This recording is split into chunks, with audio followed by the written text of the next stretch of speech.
Estava exausto. Exausto quando finalmente me desamarraram e eu pude me sentar. A última coisa que eu ouvi claramente foi a minha sentença de morte. Depois, as vozes dos inquisidores começaram a se misturar como num zumbido de sonho e eu não ouvi mais nada, mas eu via claramente. Os lábios dos meus juízes pareciam brancos e grotescamente finos, talvez por causa do desprezo com que tratassem o sofrimento humano. Eu os vi pronunciarem as sílabas do meu nome. Então, a minha visão foi ficando turva, as velas se apagaram, o universo era silêncio, imobilidade e trevas. Eu tinha desmaiado, mas mesmo no desmaio a gente não perde completamente a consciência. Nem no sono mais profundo, nem mesmo na morte tudo está perdido, senão não haveria imortalidade para a alma. A volta do desmaio normalmente tem duas fases. Primeiro é como a consciência de uma existência moral, espiritual, e só depois a consciência da existência física. Eu fiquei tentando me lembrar o que é que aconteceu durante aquele estado de nada aparente. Me vinham umas imagens de umas figuras que me carregavam para baixo, para baixo, para baixo, para baixo, para baixo, cada vez mais para baixo, como se não tivesse mais fim aquela descida, até que aquele cortejo de fantasmas se cansou de descer.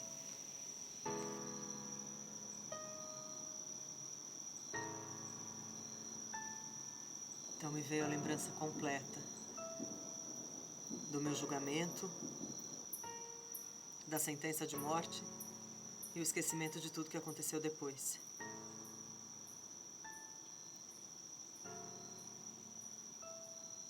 Eu comecei a sentir as batidas do meu coração e quando eu coloquei minha mão assim do lado eu percebi que eu estava deitada em alguma coisa fria, úmida. Até aí eu não tinha aberto os olhos, não porque eu tivesse medo de ver alguma coisa horrível, mas eu tinha medo que não houvesse nada para ver. E quando eu abri os meus olhos, me envolviam as trevas da noite eterna. Eu nunca pensei que eu tivesse realmente morto, apesar do que a gente lê nos livros de ficção, essa ideia é completamente inconcebível na realidade. Mas o que é que tinha acontecido comigo eu não conseguia entender.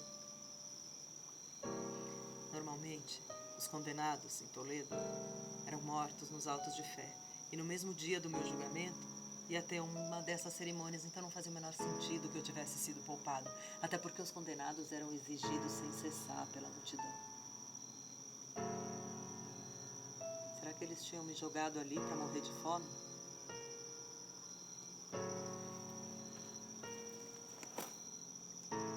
Então eu tive uma ideia. Eu tinha medo de dar um passo e que meus movimentos fossem barrados pela parede de um túmulo.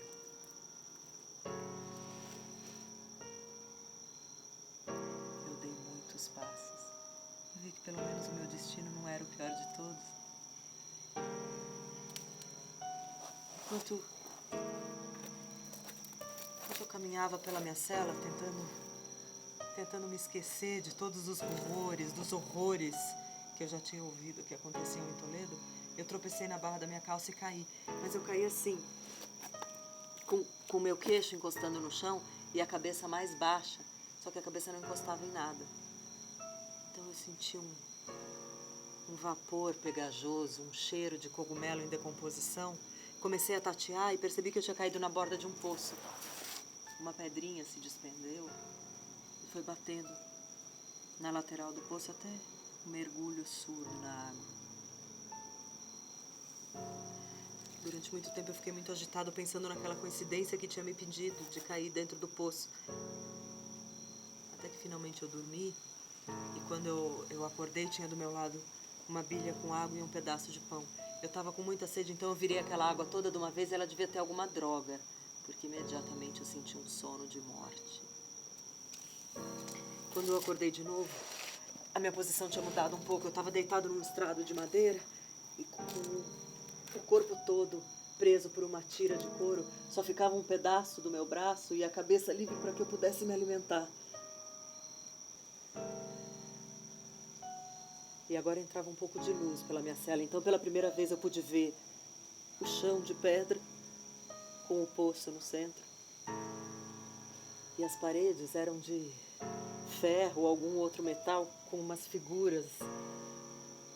O contorno dessas figuras era muito nítido.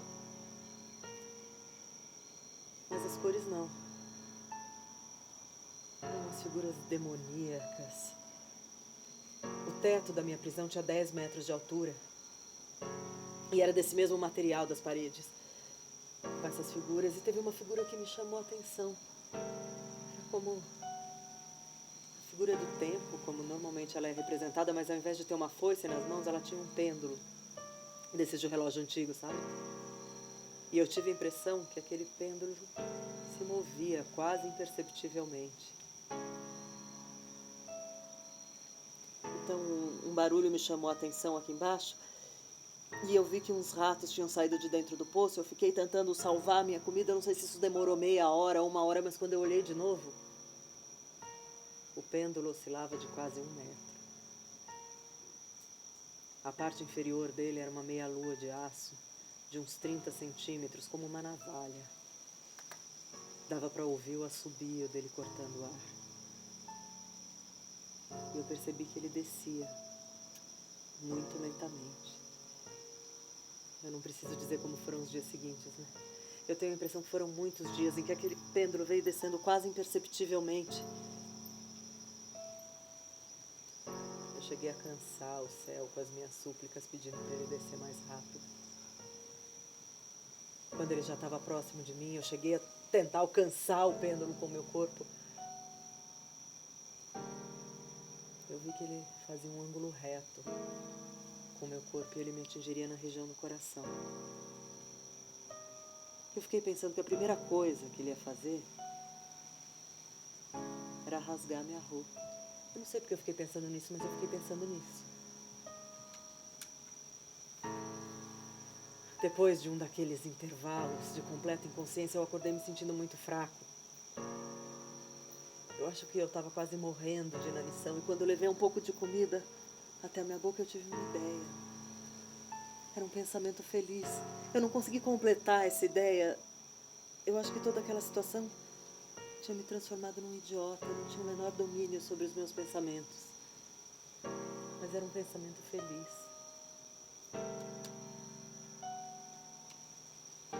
Então me ocorreu que aquela tira, eu achava que ela era inteiriça. Quando o pêndulo me atingisse, ele ia cortar a tira. Então eu podia sair dali. Quando eu fui conferir, eu vi que realmente aquela tira me envolvia quase o corpo inteiro, menos na região onde passaria o pêndulo. E quando eu deitei a minha cabeça de novo, eu tive uma ideia que eu só posso definir como sendo a outra metade daquela ideia. Só que agora, ela veio completa. Então, imediatamente eu comecei a pôr em prática o meu plano.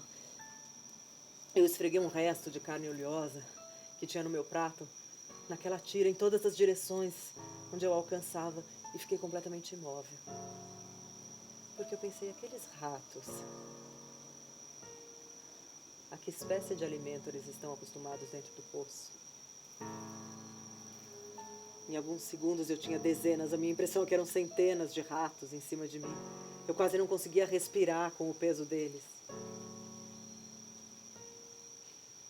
Mas eu permaneci imóvel. Era um asco absurdo, eles encostando aquele focinho gelado em mim, na minha boca, que tinha um resto de comida. Mas eu fiz um esforço sobre-humano e permaneci imóvel porque eu senti que a tira já estava afrouxando em vários lugares. Quando o pêndulo me atingiu, eu senti uma dor aguda. Mas eu sabia que a tira já tinha se partido. Com um gesto de mão, eu tirei de cima de mim os meus libertadores. Escorreguei para o lado. Eu estava livre. Livre e nas garras da Inquisição. Imediatamente aquela máquina infernal que oscilou em cima de mim durante dias parou e foi puxada, sugada por uma força invisível.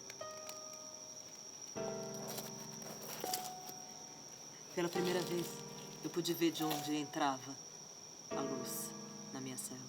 Embaixo, nas paredes, tinha uma fresta de 1 centímetro. Lembra que aquelas figuras eram desbotadas? Agora não. Agora os olhos daqueles demônios brilhavam olhando para mim. O sangue que escorria daquelas figuras era de um vermelho vivo. E eu tinha a impressão que eles estavam cada vez mais próximos.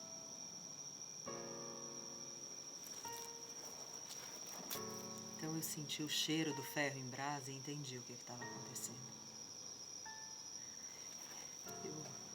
Eu corri para a borda do poço porque a água me parecia um bálsamo perto daquela morte pelo fogo. E quando eu olhei, pela primeira vez eu pude ver o fundo do poço por causa da luz que vinha de cima. A minha alma demorou quase 1 minuto para entender o que eu estava vendo. Era o horror dos horrores, indescritível. Eu me afastei o máximo que eu pude do poço e fiquei chorando, pensando se eu seria capaz de me atirar naquelas paredes de fogo, como se eu não soubesse que o objetivo daquelas paredes incandescentes era me levar para o poço. Agora elas já se moviam muito rápido, eu já não tinha quase lugar onde ficar, só um pequeno pedaço de chão onde apoiar o meu pé. Então a minha alma extravasou toda aquela angústia.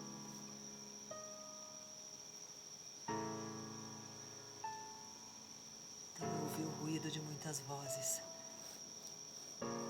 o som de trombetas. As paredes se afastaram e quando eu estava quase caindo no abismo, uma mão segurou a minha. Era a mão do general La Salle. O exército francês tinha invadido Toledo. A Inquisição estava nas mãos dos seus inimigos.